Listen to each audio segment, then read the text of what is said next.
Merci beaucoup pour cette intervention, Monsieur Adelar Koufi.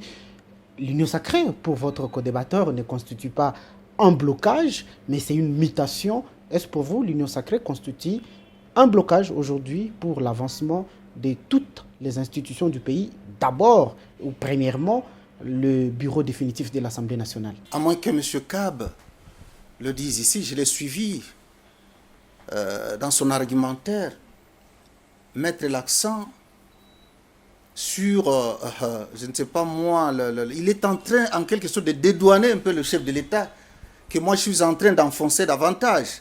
Vous comprendrez avec moi que le chef de l'État a été clair par rapport à lui. Lui-même, le chef de l'État, a épinglé cela lors de ce tête-à-tête qu'il a eu, qui a fait qu'on puisse renvoyer sine die l'élection des membres du bureau. Il a été clair, il a parlé de la dissonance. Il a été clair, il a parlé de la crise qui s'est vue au sein de cette union. Vous comprenez? Mais alors, ça m'étonne aujourd'hui que mon contradicteur, M. Cap, puisse me dire que non, il n'y a rien du tout. Non, là, écoutez, la crise est là. Elle est tapante. Vous comprenez? Moi, je vous ai même parlé dans mon introduction d'un mariage contre nature. Je voulais ajouter en disant que, je m'excuse, que les gens se retrouvent là. Pas vraiment, on adhère, pas seulement, pas en fonction d'une idéologie prônée par l'union sacrée, mais en fonction des intérêts égoïstes, partisans, basés sur une certaine gloutonnerie. C'est ce qui bloque la machine aujourd'hui, ce n'est même pas la Constitution. J'étais très content lorsqu'il a parlé du mental. Et là, je renchéris, j'ajoute en disant, toujours dans la même logique, là, j'ai dit, le professeur Kizerbo, qui parle du développement, puisque même tout ce dont on parle ici, la Constitution vise quoi? Le développement d'un pays. Tout converge autour du développement, n'est-ce pas? Et le professeur Kizerbo dira, on ne développe pas, mais on se développe. Vous comprenez? Mais on se développe. C'est-à-dire, tout tourne autour de la mentalité. Il faut démentaliser, c'est pas les Congolais. Il y a une gangrène qui vient de s'installer dans la tête des Congolais depuis un certain temps. Il faut extirper cette gangrène pour que les choses puissent aller dans le sens de la marche. Vous comprenez? Donc, le chef de l'État, lui-même a été clair. Il a remarqué qu'il y a cette crise. C'est ce qui fait qu'il puisse basculer même ou aller vers ces menaces à peine voilées. Je les appellerai toujours ainsi. Si ça continue, je vais dissoudre la Constitution. Là, d'ailleurs, il disait que non, le chef de l'État... Et je vais dissoudre plutôt l'Assemblée, je m'excuse, je m'excuse. Pourquoi? Puisque ces derniers temps, vous êtes en train de parler beaucoup plus de la Constitution. Nous cherchons... Pour la République et pour la réforme de la Constitution. Non, c'est vrai. Merci beaucoup. Il va dissoudre l'Assemblée nationale. Vous comprenez? Lui-même, le chef de l'État, a lancé cela.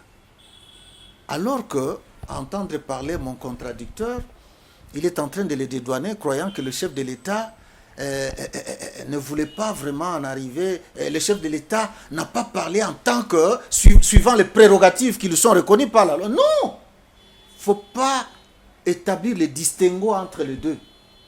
Il ne faut pas établir le distinguo entre les deux. Son appartenance au sein de l'Union sacrée et son appartenance évidemment au sein de la grande République démocratique du Congo. Il ne faut pas séparer les deux. Voilà ce que j'avais à dire à ce sujet. Alors, une dernière question. D'ailleurs, ça va constituer votre conclusion dans une minute. On l'a vu sous le mandat du président Joseph Kabila, qui avait à l'époque AMP, puis MP, majorité présidentielle, puis à la fin de son mandat, il a dit qu'il a manqué 15 personnes pour changer le pays. Tshisekedi a aujourd'hui l'union sacrée de la nation. Avec tout ce qui se passe au sein de l'union sacrée, vous le dites, frustration, crise d'autre part, n'arrivera-t-il pas un jour à dire aussi qu'il a manqué 15 personnes, même au sein de l'union sacrée, ou soit qu'il n'a pas su bien faire les choses? Mais moi, je pense que c'est vrai, un responsable peut dire cela. Pourquoi? Puisque je vous ai parlé de la systémicité ici. On ne peut pas évoluer seul, en vase clos. On se fait toujours accompagner des personnes capable de décanter la situation. Chacun dans son domaine, évidemment. Je l'ai souligné dans mon introduction. C'est vrai, mais ce qui compte d'abord, c'est vous-même en tant que responsable, n'est-ce pas? Pourquoi? Puisque quand vous dites je manque ces personnes, mais le Congo regorge de potentialités. Même à l'époque de Kabila, le président de la République honoraire, lorsqu'il dira cela, est-ce qu'il s'est évertué à pouvoir chercher au sein de la République ici et qui n'a pas trouvé ses capacités, ses potentialités? C'est là que je dis, bon, ça peut paraître aussi invraisemblable, c'est peut-être une façon de le dire seulement. Pourquoi? Puisque si vous avez envie d'avoir ces potentialités, eh bien, l'ego doit être lancé. Allez-y, allez sur le terrain puisque les gens sont là.